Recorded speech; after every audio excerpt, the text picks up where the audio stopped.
Ձեզ պատմել 2024 թվականի երկրորդ կեսին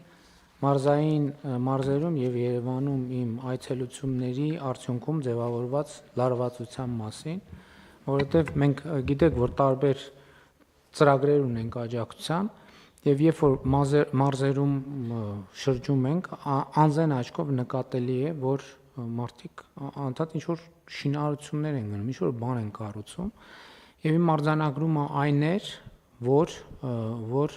երբ որ ես սկսեցի հետաքրքրվել, տեսա, որ այդ ներդրումների մի շատ էական մասը մարզերում վերաբերվում է զբոսաշրջության ոլորտին,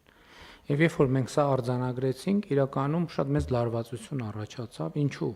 որովհետև այդ մարդիկ ֆինանսական միջոցներ են ներգրավել, ներդրումներ են անում զբոսաշրջության ոլորտում և հարցեր, իսկ արդյոք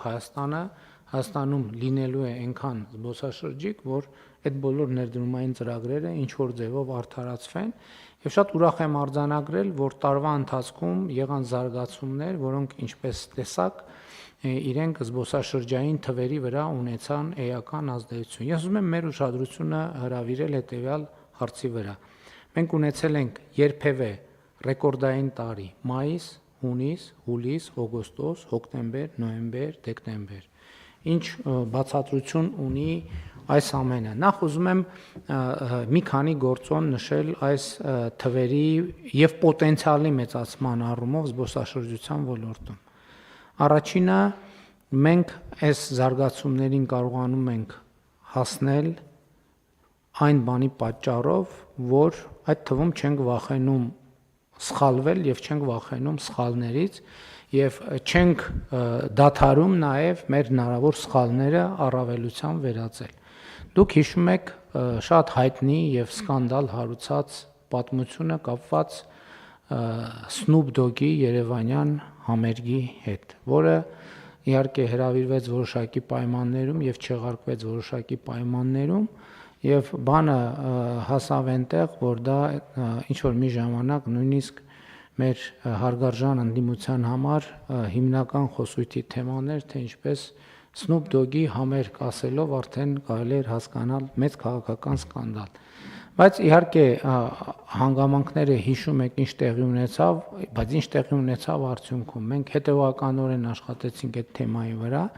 և ըստ էության այս տարվա ամռանը այդ սկսած գործով, սկսած և ձախողված գործը ավարտվեց, թերևս սխալված չեմ լինի ասել, Երրորդ հանրապետության պատմության մեջ շոու բիզնեսի ոլորտի ամենամեծ կոմերցիոն, առնվազն կոմերցիոն իմաստով ամենամեծ իրադարձությամբ Ջենիֆեր Լոպեսի համերգը Երևանի հանրապետական մարզադաշտում, որը զբոսաշրջային թվերի վրա ունեցավ շատ էական նշանակություն։ Հաջորդը ավիացիոն ոլորտի մեր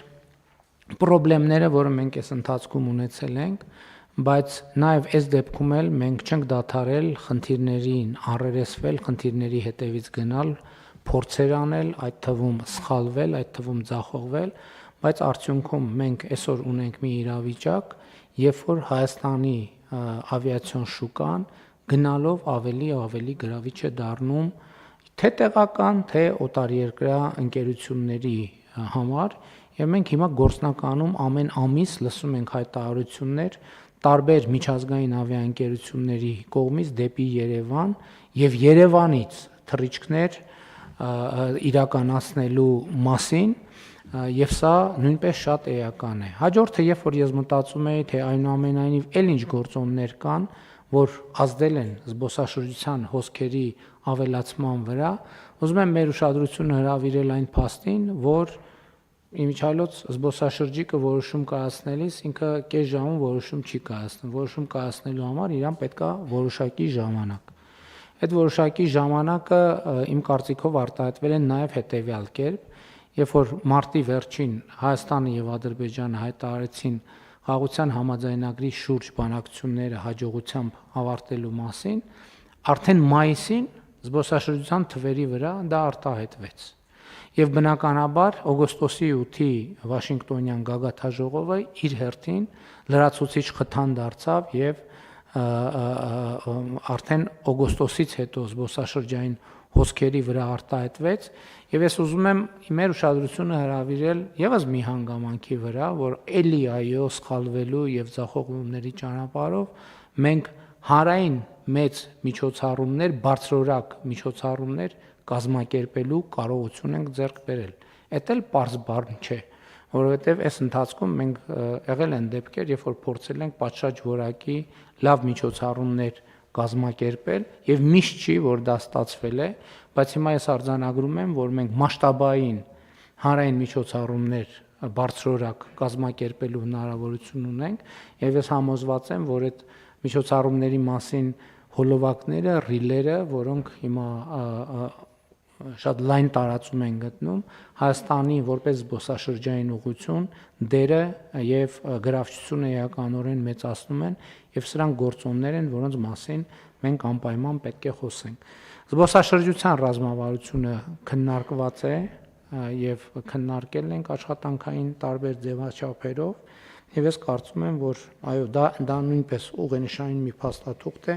որով մենք պետք է առաջնորդենք եւ իհարկե այդ փաստաթուղթը փոխկապակցված է մնացած մեր ուղղությունների հետ, որի մասին մենք խոսեցինք։ Եթե զբոսաշրջության կոմիտեի նախագահը որ բան ունի ավելացնելու, դրված